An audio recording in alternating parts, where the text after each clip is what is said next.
ربنا ظلمنا أنفسنا وإن لم تغفر لنا وترحمنا لنكونن من الخاسرين রব্বুল আলামিন চাতক পাখির মতো তোমার বান্দারা কোরআনে কারীমের কথাগুলো শুনছিল, আমার কণ্ঠে ব্যথা করছে, এজন্য আমি শেষ করে দিলাম। যতটুকুই বলেছি 1.5 ঘন্টার ভেতরে আমাদেরকে মেনে চলার তৌফিক দাও। কুমিল্লার মুরাদনগরের শর্মাকান্দা এলাকার যুবকেরা এই কোরআনের তাফসীরের মাহফিল সাজিয়েছে, এই যুবকদেরকে তুমি ওমরের মতো তৈরি করে দাও।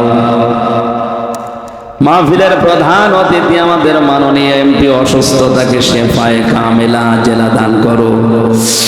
বিশেষ অতিথি ডক্টর আহসানুল আলম কিশোর, আল্লাহ তার জীবনের ভালো কাজগুলো কবুল করো, যে আশা ব্যক্ত করেছে এই অনুযায়ী কাজ করার তৌফিক তাকে দাও।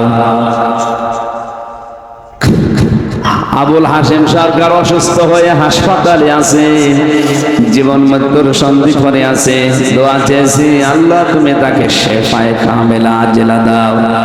তার হায়াত যদি থাকে আমাদের মাঝে ফিরিয়ে দাও। আল্লাহ তোমার ইলমে যদি জানা থাকে সে হায়াত আর নেই, তাহলে তুমি তাকে ঈমানের সাথে তোমার কাছে ডেকে নাও। রব্বুল আলামিন জাহান্নামের কোন দরজা দিয়ে যাওয়ার উপক্রম আমাদের হচ্ছে আমরা জানি না। আজকের আলোচনায় যতটুকু বুঝেছি হতমায় হাবিয়ায় লাজায় যাওয়ার কাজ আমাদের দ্বারা হচ্ছে, এগুলো থেকে বিরত থাকার তৌফিক আমাদের ভিক্ষা দাও। অনেক মানুষ দোয়া চেয়েছে তার স্ত্রীর জন্য, মা বাবার জন্য, সন্তানের জন্য।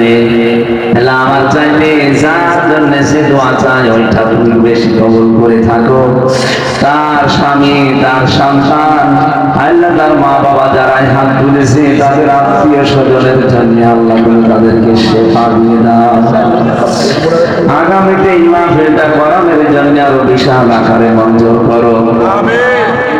নাম না জানা যত মানুষ এখানে এসেছে, দূর দূরান্ত থেকে প্রশাসনের যে ভাইরা এসেছে, নিজেদের আত্মীয় স্বজন, মা বাবা, স্ত্রী, সন্তান ছেড়ে দেশ এবং দেশের দায়িত্বে যারা পালন করে, প্রশাসনের দায়িত্বটা তুমি ইবাদত হিসাবে কবুল করে নাও।